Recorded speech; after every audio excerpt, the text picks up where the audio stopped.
Good day, everybody. This is E. Marcel Pertut, and welcome to another edition of the Sports Inquirer Show. We are broadcasting on January 26, 2021. Hope all is well with you out there in the world. Hopefully, you are safe and doing well with whatever you are doing in your life. Things are going well here, and we'll elaborate more throughout the shows going on in my world, but more importantly, in the sports world. On today's broadcast, we'll recap the conference championship games that we saw in the NFL, dab a little bit of a preview of Kansas City, and uh, it's funny, I was going to say Kansas City, New England in the Super Bowl, and the reason is because of Tom Brady, and that's another thing we'll break down. I thought of Tom Brady. I thought of New England Super Bowl. It's his 10th appearance, and that me subconsciously saying that it's going to be New England and Kansas City in the Super Bowl to say a lot about what's going on. But obviously, it's Tampa Bay in the Super Bowl for the second time in their history. And we'll go into all of those details throughout the show, as well as that'll be part of the Gridiron Blitz in the NFL. Matt Stafford looks like he is parting ways with the Detroit Lions. I'll delve into that as well in the Gridiron Blitz. In the miscellaneous department, we'll touch on a lot of different things. Since we've done our last show, the passing of two legendary entities in their respective professions and really crossover appeal in many ways. We'll talk about Hank Aaron's passing and Larry King and what they meant to their industries as far as professional baseball and media and how they kind of transcended those fields into a lot of other things. Conor McGregor suffered another loss in the UFC to Dustin Poirier, what it means for Poirier and for McGregor and really the rest of the UFC. And Atlanta United has some news announcements. They've made some player acquisitions as well as an announcement of the MLS season when it's going to begin. I have some thoughts on that and anything else that pops up into my head as we do our show as far as the world of sports and beyond. But as always, if you want to follow everything that we're doing, go to thesportsinquirer.net. That's where you will see all of our content and also links and archives of our previous podcast interviews, articles, and everything else in between. So you go to the site, and that is an awesome way to check everything out. You can also go to our social media platforms, starting with Twitter and Instagram with Sports Inquirer. That's all one word. And whenever we do anything as far as the site goes, it always goes to our social media platforms. That's a really good way to interact with me as well, or anything else going on. We start, we'll comments during major games and contests. Twitter is a good way to see what my thoughts are throughout the contest, whether it's anything that's going on. So that's a great way to check everything out. On Facebook as well, same deal. Those are platforms. That's another social media platform. We're still on Facebook, so for now. No, we're gonna stay on Facebook and everything like that. I think we don't have as many issues as certain former presidents with of the United States with social media and everything going on there. So I think we're pretty good in that regard. Also, subscribe to us on YouTube, SoundCloud, Spotify, Google Podcasts, and iTunes. And just do a search for us under the Sports Inquirer, and that is a way to listen to us. And also subscribe so that you get all of our latest shows right up to date whenever we post them. And it's just a similar deal. If you want to keep up with everything that we're doing and get notices and everything like that, just do a subscription, and every time we post something, it'll be right up on there for you to check out. So make sure you do all of those things to give yourself the best opportunity to check out everything.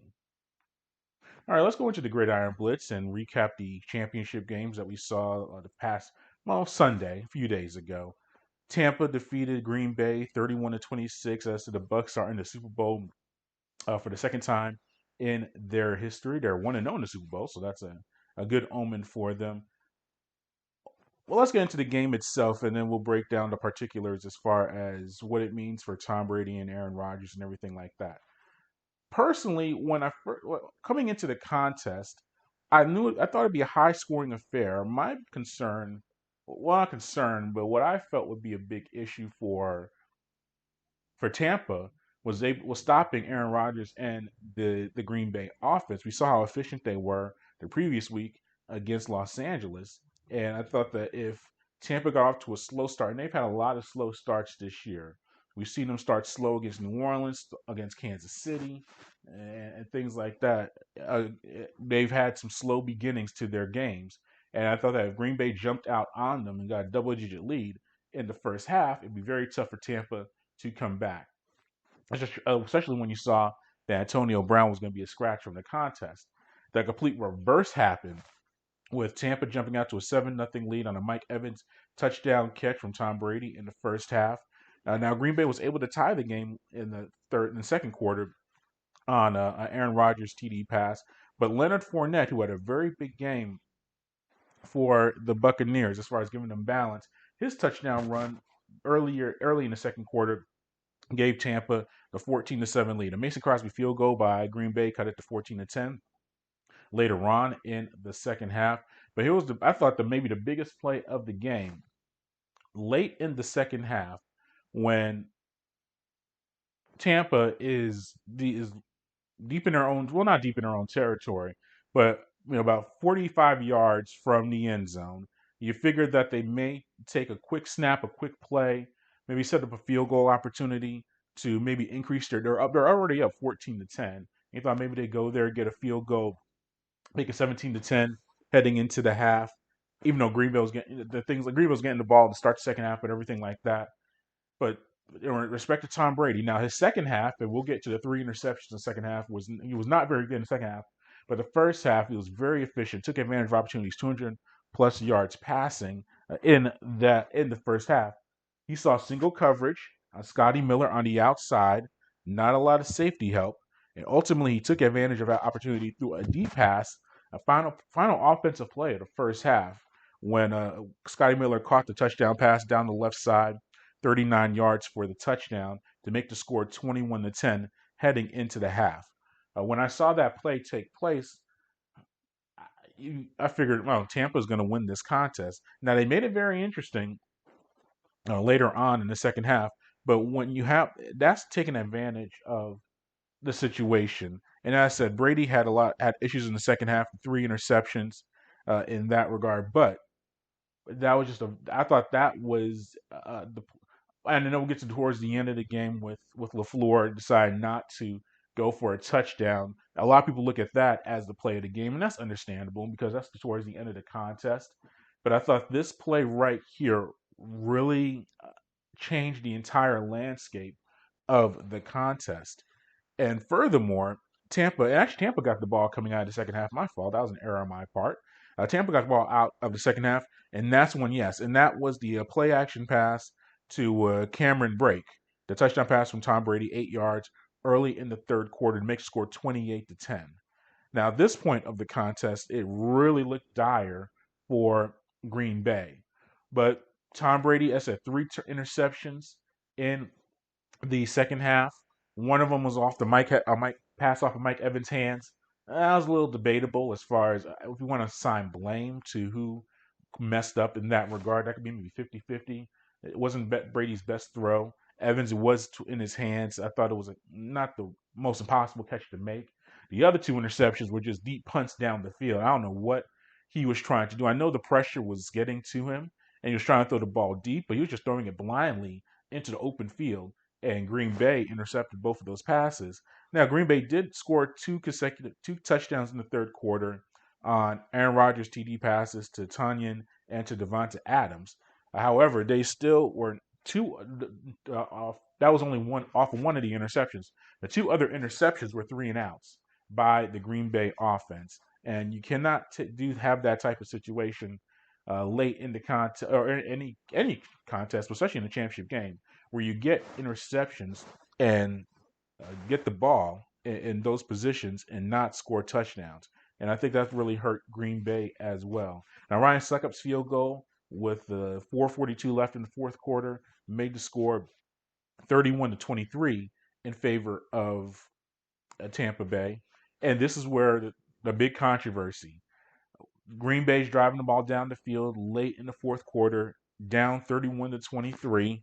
They have first and goal and 2 pass attempts for nothing. The third down play where Rodgers scrambles to his right, It looks like he has a lane for a touchdown. We've seen him use his legs quite a bit all throughout his career. And you would think that could be a touchdown.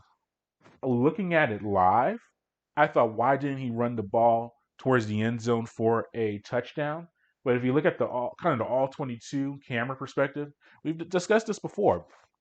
I watched the national championship game between Alabama and Ohio State a few weeks ago with the all 22 camera, and the all 22 camera in essence is kind of like if you look at from high in the sideline area, like a press box view, is where you can kind of see all 22 players on the screen at the same time instead of the camera angle that you usually see in the TV broadcast, which is a little more focused and zoomed in on the line of scrimmage and towards the players. The all 22 gets all the guys on camera at one time. I saw an angle, I saw that camera angle of the play, and it looked like Devin White was ready to pounce on Aaron Rodgers if he ran towards the ball or ran towards the end zone with the ball. To be fair, if he Rodgers may have gotten 3, 4 yards instead of maybe first and goal from the 7 or 8, it could be first and goal from the 2 or 3. That may impact some things as far as your play call if you want to go forward on fourth down. But that ended up being an incomplete pass. And here's the controversy with fourth down. It's fourth and goal. You have less than 2:05 left. That's when the kick was made by Crosby. What LaFleur was saying is that they had in essence four timeouts because you had the Q would have if they give the ball back to Tampa, they'd have the 2-minute warning and then 3 of their own timeouts, and then they try to get the ball back and score. Here's the problem: you're already down 8. You kick a field goal, it makes you down 5. You're going to need a touchdown anyway. I can see if you were down 6 or even 5, or even 6, 5, or 4 points. You kick the field goal, you try to get the ball back, and then you can get the ball back in the field goal range. You still would need a touchdown in that situation, even with that field goal that they kicked, to get the ball back. And furthermore, you're giving the ball to Tom Brady late in the contest with a solid running game, and the receivers are playing well. You're not going to get the ball back in that situation, more likely than not. Now, I know Brady was looking a little riled in the second half, I said, with the 3 interceptions, but he's not going to throw the ball deep. He's going to run the clock. He's going to get the 10 yards. And sure enough, they were able to get the ball, Tampa, and run the clock out, and now they're in the Super Bowl. I Let's go to Green Bay first because we'll have a whole bunch of time to talk about Tampa and Tom Brady in his 10th Super Bowl, which is a mark that we talk about marks that we'll never see again. And you look at the maybe Pete Rose with 4,000 plus hits, and you look at Cy Young with all of his wins. I think he's at 400 or 500 wins all time in his career. And you look at marks that you'll never see again. Some of Wayne Gretzky's records, unless the NHL changes their game completely as far as the way it's set up and all I think the 90 plus goals in the season, 200 plus points in the season, things like that. You look at those records, you're like, man, that's probably not going to be broken again.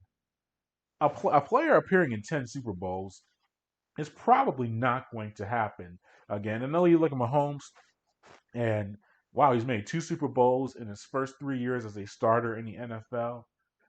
That is so hard to do.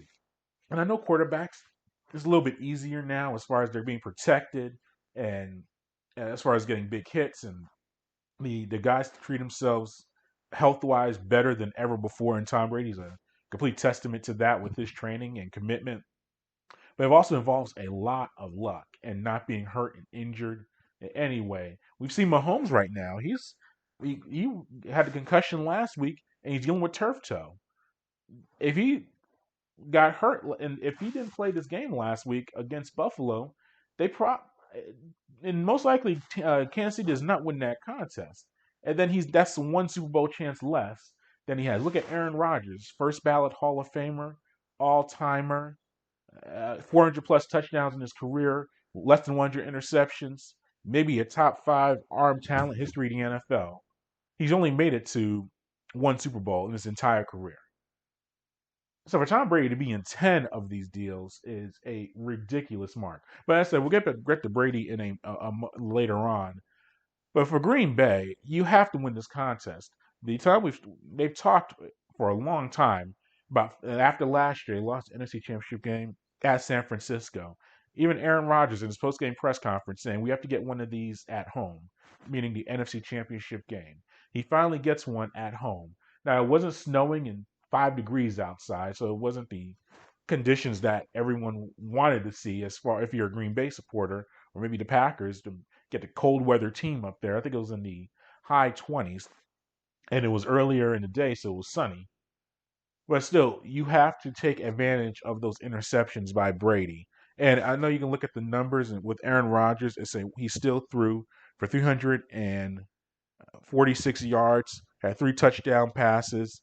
So it's not like he played a complete, scrub game. But you have to find a way to win that contest.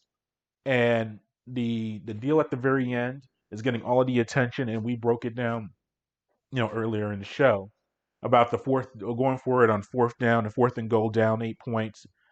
But I think that was just you focus on that, but you got to look at the overall picture of the contest. And I mean, and Tampa gets a lot of credit as well defensively. You look at the numbers. Aaron threw for a lot of yards, but that pass rush was played very well and really kept that offense off balance, especially with Pierre Paul and Shaq Barrett. Those two guys played tremendously. Both those guys have contracts up, so they doesn't make a lot of money. Barrett's got a contract. He's definitely a free agent this upcoming off season. And I think Pierre Paul has a short term deal as well. So both those guys are making themselves a lot of money. But the defense was very impressive by Tampa. And even with that, they lost one safety before the contest even started. And then the other starter got hurt. So they were going with backup safeties the majority of the contest. But very good job by Tampa defensively. And that's what I thought that they won the game on the defensive end. And Brady, I mean, he did his thing and that, everything like that. But still, I thought defensively Tampa should get acknowledgement before we finish the show. But as far as Green Bay, you have to win that game. And I think Rodgers, the speculation's already started. Well, it started this past offseason. When you draft a first round quarterback like Jordan Love, which Green Bay did, that's a sign that they're looking to move on from their current quarterback. Even though it's Aaron Rodgers, as I mentioned, all the accolades that he has. No, this is not a part of me being a sports journalist or analyst or making a hot take. No, they've looked to move on from Rodgers in the very near future. Now he's owed a lot of money over the next 2 years. Where does he go? Everyone's saying he goes to San Francisco. Maybe he goes to a bunch of other places. Maybe San Francisco seems an obvious one. He's from Northern California. Maybe the Jimmy Garoppolo experience is not working out too well for him. I know people say maybe Jared Goff is not working out too well in Los Angeles. I mean, if Aaron Rodgers was a straight free agent, you would have about 25 teams in the NFL clamoring to get him. He's that special of a talent. But you have to trade for him. And as he has a big contract. And will he go to a better situation than he has right now? They're probably a top 5, 6 team in the NFL. The only now we could say maybe New Orleans. Maybe he goes there with Drew Brees' most likely impending retirement, and that's intriguing. But will Green Bay, because they hold the cards, and will they trade him to an NFC opponent or like New Orleans? Now it's not you have to deal with Rodgers for the next 10 years. He has maybe 5 years or less, so it's not gonna be forever. But what do you do in this scenario? So I think if you're Rodgers, you you stay with the team. If you're the Packers, you gotta stick with Aaron Rodgers. You're not gonna kick out the most likely MVP of this year, your franchise guy who produced maybe a career year if you look at the numbers, and replace him with a now second year quarterback, that'd be in Jordan Love, who hasn't taken really any significant snaps this entire year. So I think it's one of those marriages that's just meant to be, and they're gonna have to stick together and deal with it. But a lot going on with Green Bay as far as speculation goes. Speculation's fun and everything like that. We like doing the hypotheticals of where he could go. Maybe he can go to a Denver or go to Miami. He could. I said the only franchises I think honestly that would not take Aaron Rodgers. Now I know there's contracts and trades, and I said you have a lot of loopholes or things to deal with. But if it was just a straight up, you could have him, relatively speaking. Only teams that probably turn him down are Kansas City, maybe Buffalo. Baltimore really loves Lamar Jackson, so probably that'd be three. And those are the only ones I can really think of that they would not. You can say, oh, maybe Pittsburgh with Roethlisberger. Roethlisberger might retire. You never know with him, and physically he's not the same. So Pittsburgh would jump at that chance. But I think every other team would find a way to sign that guy. But it just depends on where they can fit him in as far as everything goes. And then Tampa itself. One more note or two on Tampa before we move on to the AFC Championship game. I was skeptical of this move from the very beginning with Tom Brady. I thought that they would be a good team because you look at the talent on that before pre Tom Brady, and maybe being down here in Atlanta covering the Falcons, we get to see Tampa twice a year up close because they play Tampa, or Atlanta plays Tampa. So you looked at the roster, and you said offensively they have a lot of talent. They had two good receivers in Godwin and Mike Evans, who are Pro Bowl talents. Mike Evans I think, could be an All Pro talent. You saw the tight ends, and OJ Howard's been out the entire year with injury. But you saw his talent, and you saw some of the other guys. You thought their offensive line was not awful. It could be worked on, and you thought it could be okay. And so you looked offensively and like, wow, maybe Tom Brady could work with that and make them a playoff team. And then defensively, you saw the talent of Sue and Shaq Barrett, who's led the league in sacks before, and Pierre Paul and some of the other guys. You saw White, their stud linebacker, so they had talent on that team. But it just took one guy to get there and bring it all together, and that was Brady. And Brady took advantage of some situations as far as the way things go. And it is a wild card team. All the wins on the road, and interestingly, they get to play the Super Bowl at home in their home stadium. But they've been on the road the entire time. They took advantage of a inferior Washington team. Not inferior Washington team. They took advantage of Green Bay and their struggles, as we mentioned. They were able to just find a way to get into a really good spot. Let me pull up the playoffs right now because I'm just winging it, which I shouldn't be doing. Let's pull up the schedule as far as who they be. And then while my schedule rolls out, you also looked at the regular season and some of their bigger games. They lost badly at New Orleans to open the regular season. They lost at Chicago, a team that is, let's just say, not very good. I know they made the playoffs, but that's not a good team at all. So they lost twice to New Orleans. They lost to the Rams at home. They lost to Kansas City. So you look at all the teams that they played that were about 500 or better or a postseason squad, and they did not do well at all against them. They feasted a lot on the Falcons and the Panthers and the teams like that. But when they faced a team that was a playoff squad in the regular season, they really struggled. And I said they started the playoffs. Yeah, it was against Washington. So they were able to go to Washington and beat a team, an under 500 Washington team that made the postseason with a backup quarterback. So that was, whatever. Able to win, at New Orleans. They got vengeance in that game. So respect in that regard. And were able to beat Green Bay. But I thought that going into the regular season that they'd be a postseason squad and maybe lose in the first round because I thought that there were some better teams out there. But they found a way to get into the Super Bowl, and I think you saw a good unity between Bruce Arians, the head coach, and Tom Brady. They had some headbutting moments earlier on in the season as far as the offense goes. You would see, and I think we're so used to seeing Tom Brady in the New England system, a lot of short passes to tight ends and running backs, a lot of slants and immediate routes. And that was counter to what we would see with Bruce Arians, Jameis Winston last year in Tampa. A lot of deep balls, a lot of long passes. So there was kind of like and we saw Tom Brady doing a lot of that type of offense, the long passes. And we're like, that doesn't really fit his skill set. But then they had the bye week. The week after, the first week of December is when they had the bye week.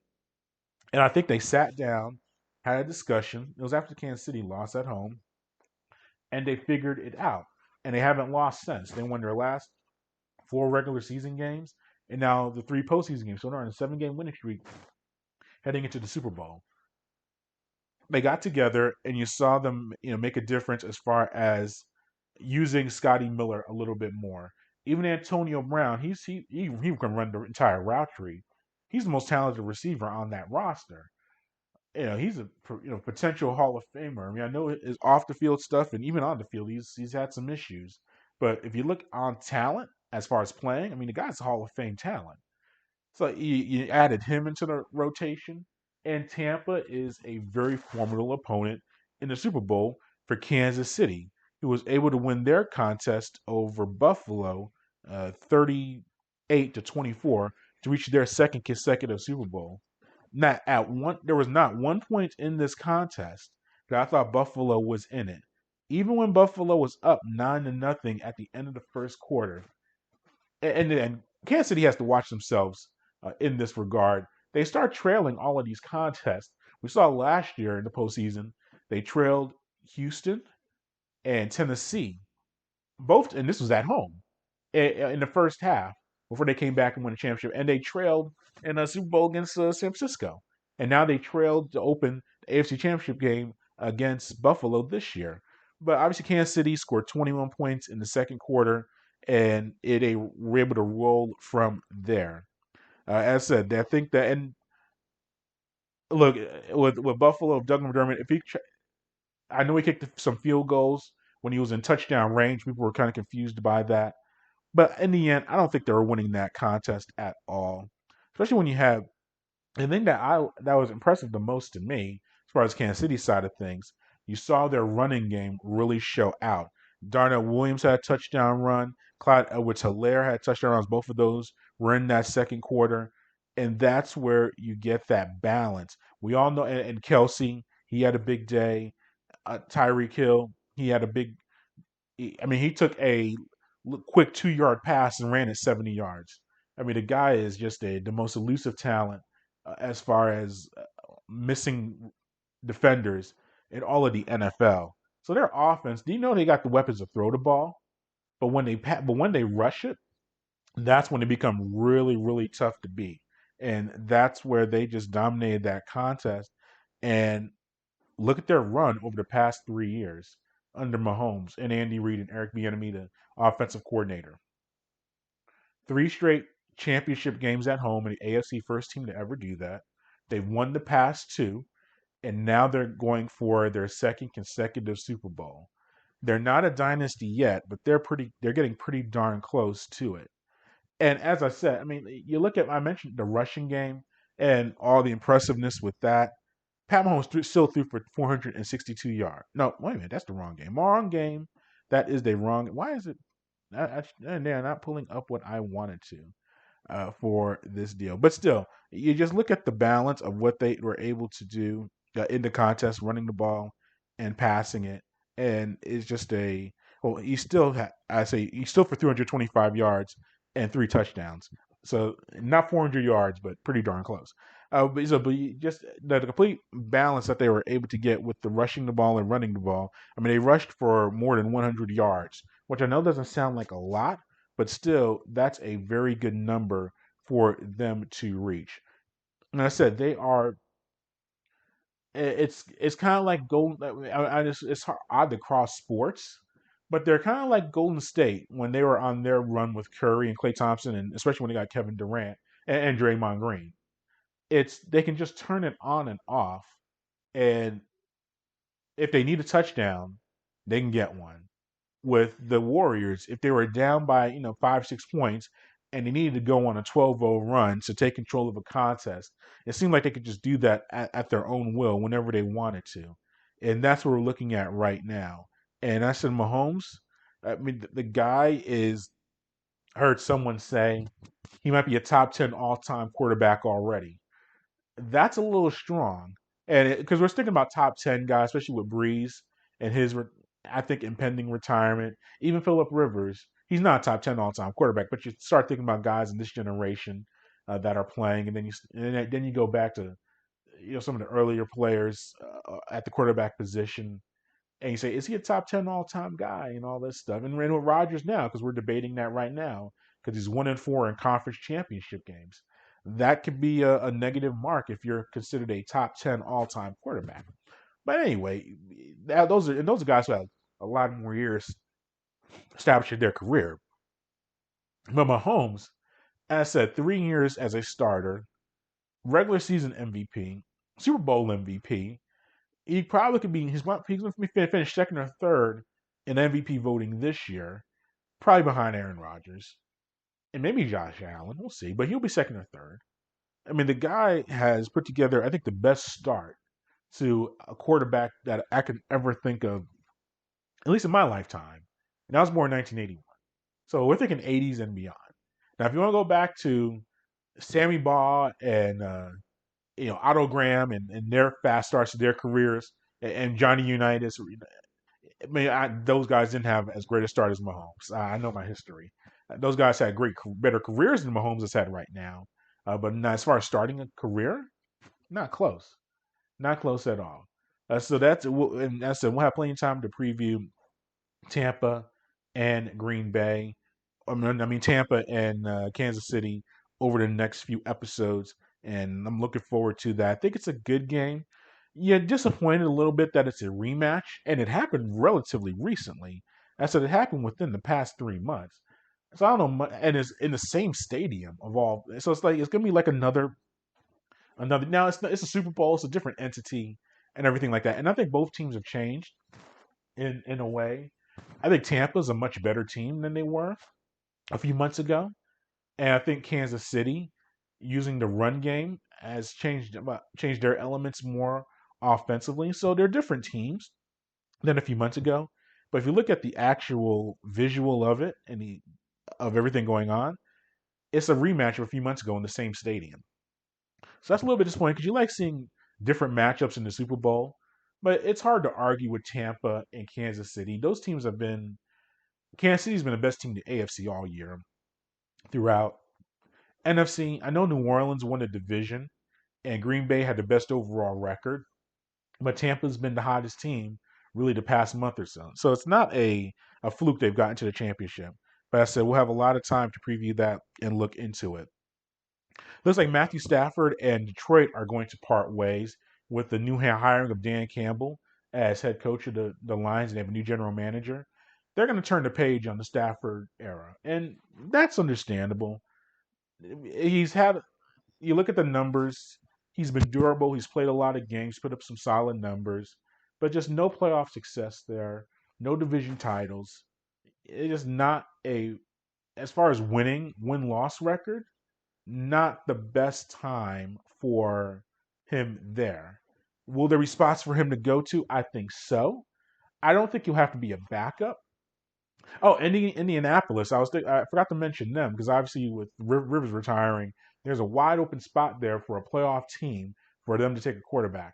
I think that obviously, I mean, Stafford playing indoors, the Tiger in Detroit playing in Indianapolis would be of intrigue to him, to a lot of guys.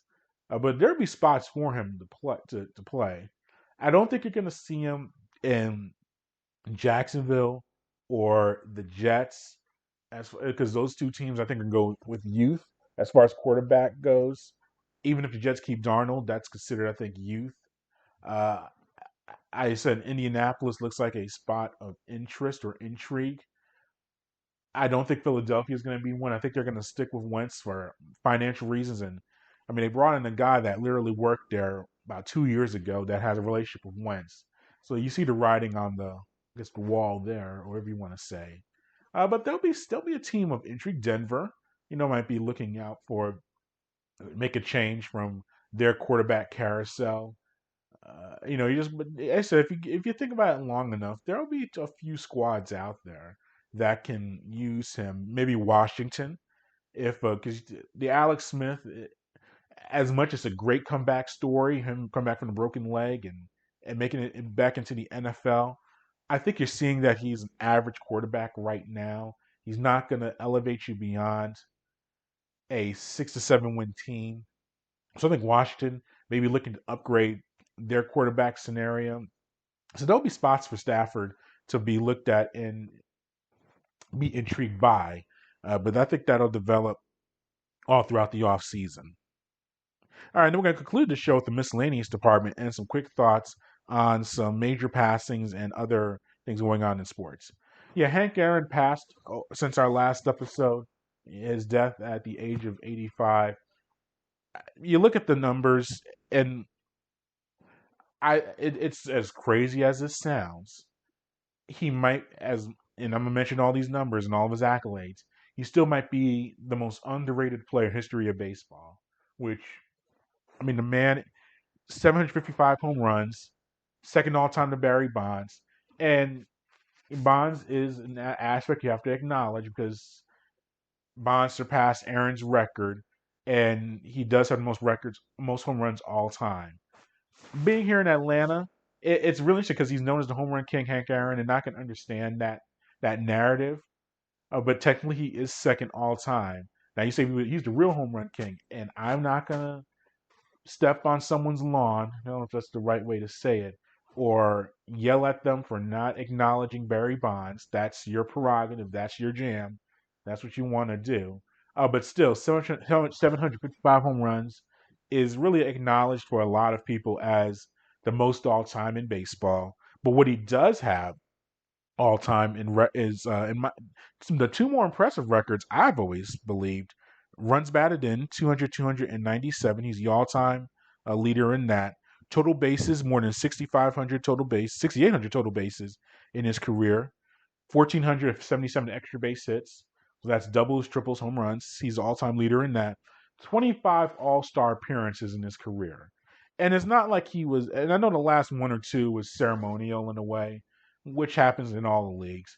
But still, I mean, 25 All-Star appearances, we talk about marks that won't be broken as far as uh, Major League Baseball. I think that one is probably pretty safe in that regard. R, I would say RBIs as well. I mean, that's a lot of runs batted in. I mean, that's the ultimate name of the game is to score more runs than your opponent, and he was the best ever at doing that. And I said he played 20 years in the Milwaukee and Atlanta Braves organization. He moved here when the team moved to Atlanta here, back in the day, and ended his career in Milwaukee for the final year or two with the Brewers, and that's where he originally started his career in Milwaukee. As a 25-time All-Star, World Champion, NL MVP, won multiple Golden Gloves, two batting championships. We think of all the home runs, but the man was a complete hitter. Numbers were tired all over the place. I'm getting the numbers out of the way, and I shouldn't say out of the way, but I'm acknowledging numbers before we get to the true essence of the man. I never crossed paths with him here in Atlanta, but I can't think of another guy more revered and respected in this city, sports wise, and maybe of. I mean, I know I don't want to get into politicians and pastors and other civic leaders as far as comparisons because that's not fair. But he crossed over into that path as well. I mean, I hear so many people that lived here during the 70s when he was going for Babe Ruth's home run record and what that meant to the city and how it really brought a lot of people together as far as ethnicities and everything that's going on. And Atlanta is a very diverse city and diverse but divided in a lot of ways. And race is a factor in that. A lot of major cities are like that, but Atlanta, especially with the civil rights aspect of this city, is so entrenched in everything that goes on.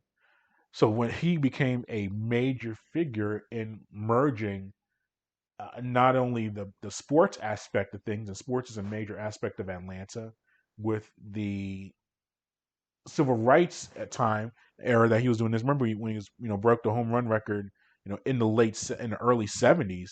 I mean that was not too long from or long after the assassination of Martin Luther King, and then you saw the rise of other political. Atlanta was just a major presence in that, and furthermore, he was probably, I mean, he was passing the most recognized individual record in all of sports at that time, and it was by Babe Ruth, who was a white man, and along with that comes a lot of feelings and emotions from some very negative people, and that's where you saw the race, the death threats, the racial negativity, the him being called a lot of bad things, and everything like that, and him to be able to still play at a professional level and to break that mark is an awesome achievement.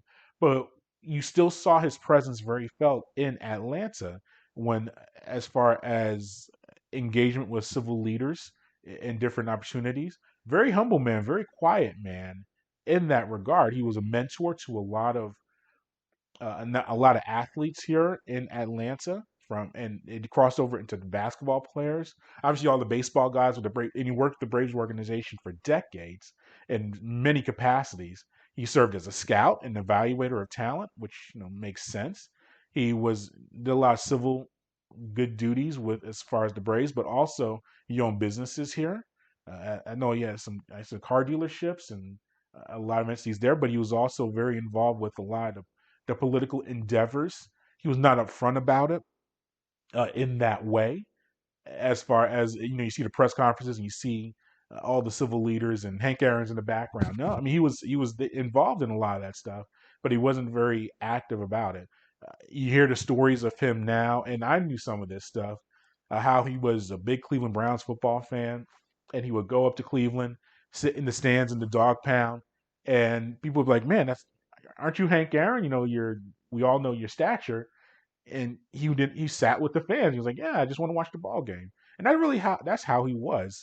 You would see him, and obviously the past few years, health deteriorated, so you wouldn't see him in a lot of social settings. We saw him. We saw him do. They did when Atlanta built the new stadium, the Truist Park.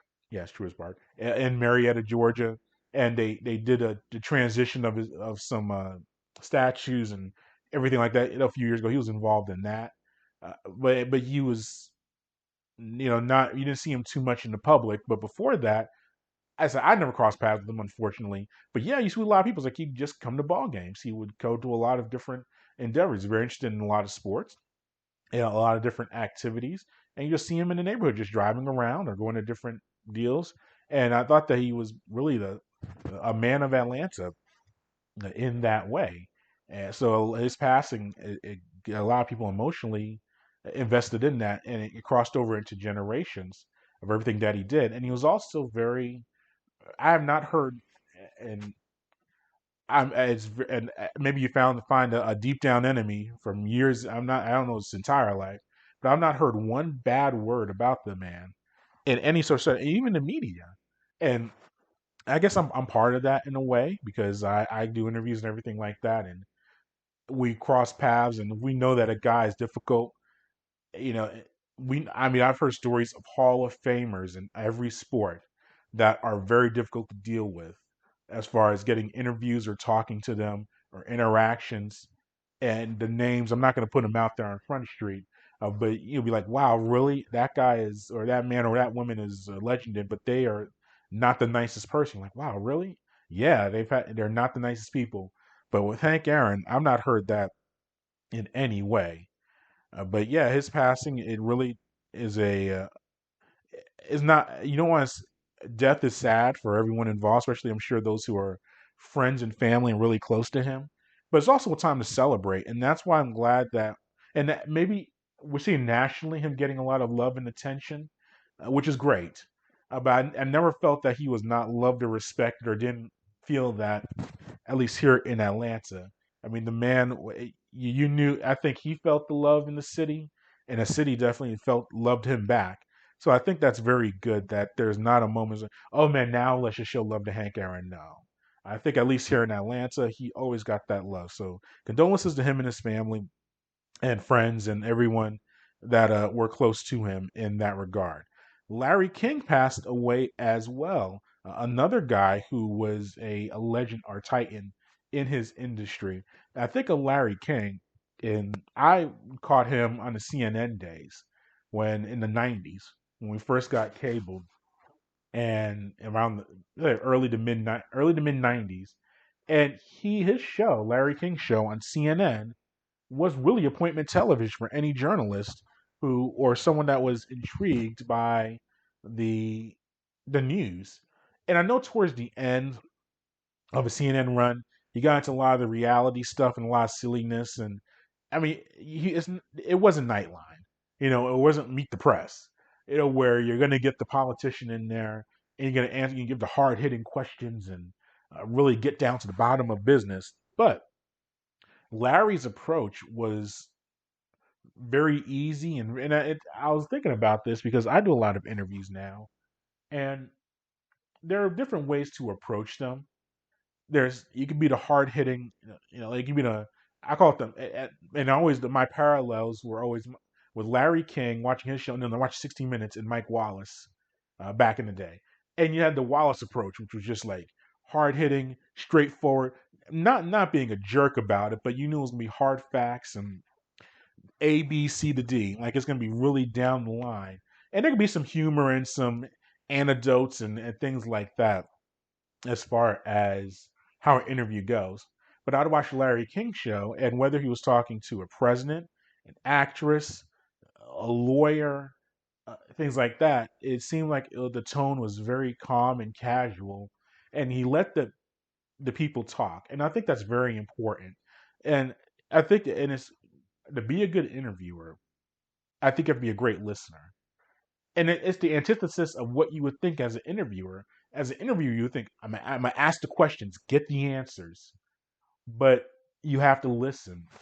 I was filling out an application for a job because things have changed, and the one of the things like what are your best skill sets as a salesperson? One of the best attributes, and I said is listening. And the reason I put listening in there, because you're always thinking, it's similar to interviews, when you're selling something, it's all about, I got a product, I got to get it out there. This is what we do. This is what I'm selling. This, buy this, listen to this. If you listen to your customer or you listen to the person that you're interviewing, I would say 90% of the time, and I got this from Larry King, I think subconsciously, 90% of the time, they're going to answer the question, and furthermore they're going to give you what you really want and lead you towards the next thing. As I said, when I do interviews, and I think Larry King was a similar in the same way, because I've listened to his stuff and I watched it. He had some shows on recently on Audience, the network, and things like that. His approach was, I have 3 or 4 bullet points. I'm boiling it down really down to the basics, but I have 3 or 4 bullet points that we got to get to at some point of the interview. But I'm going to start off with the intro. How you doing? Let's talk about this. And you go with the flow of what the person is saying. Now, it can backfire on you. This is the brilliance of Larry King. If you get 3, 4 sentence answers for a question, you got to be able to pivot it to something else. And he was really, really good in that regard. And I think his experience in radio really helped in that way. The man had a full career before he got into CNN in the '80s, and the man was on radio for a long time. And he was a columnist and wrote a that was nationally syndicated in that regard. So the man knew communication and interviewed everybody in that regard, and had a personality. Very big into the sports. Since this is a sports show, we'll transition it towards my end of my Larry King thoughts. Huge Brooklyn Dodgers fan, transition to the LA Dodgers, obviously, and everything like that. But he loved the baseball. He was on. It's funny because I listen to sports shows from Mad Dog Unleashed on with the Mad Dog Network with Chris Russo and Adam Shine's show. He would just call in and talk sports, especially as he loved his baseball. So he kind of similar to Hank Aaron in a way, just for a titan of his industry, a relatively calm, relatively humble guy in that regard. I said he loved the baseball. He did all the interviews. I said had an interesting personality. Off the Obviously we knew about all the marriages and some of the arrests, and so he was a very colorful man. But as I said, a guy that was very big in the industry of the media. And if you are in any form of journalism, from audio to video, even written, you've been impacted in some way by Larry King, subconsciously or consciously.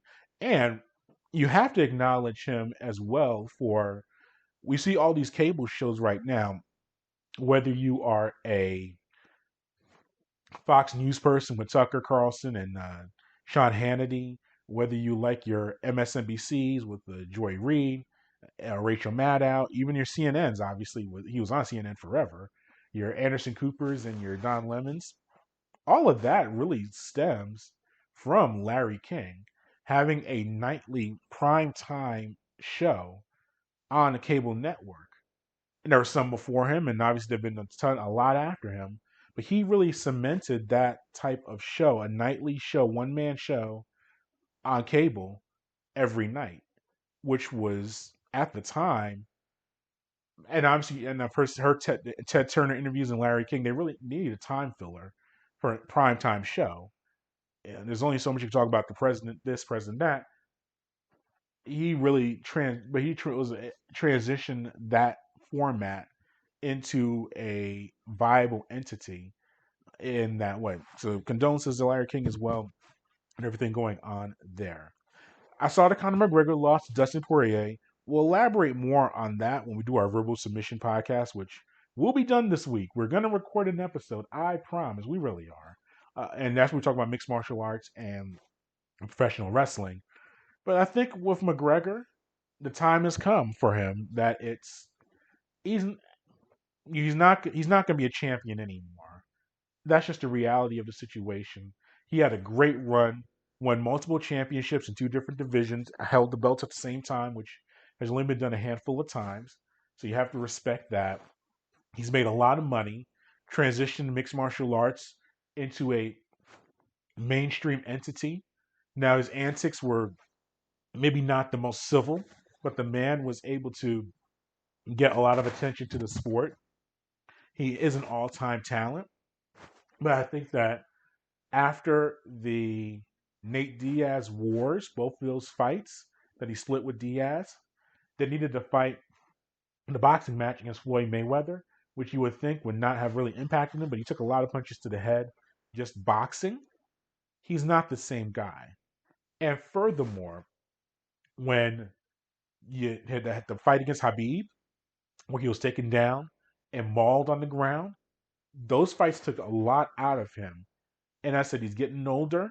You only have so many punches that you can take. Poirier obviously was, I thought Poirier was the favorite coming, Dustin was the favorite coming into the fight. Now, McGregor was the betting favorite because he's McGregor and he's a big name. But fight fans knew, or people that follow the sport, knew that he's not a joke. He's been the more active, better fighter over the past year. And you saw that take place, and McGregor was knocked out and stopped for the first time in his career in that way. Uh, as I said, he might run it back with Diaz. I think another fight with Dustin would be interesting because they have split their two fights. But I think Poirier is going to move on to a championship fight, understandably so. But it really leaves an interesting mark for that division with Habib, who's retired.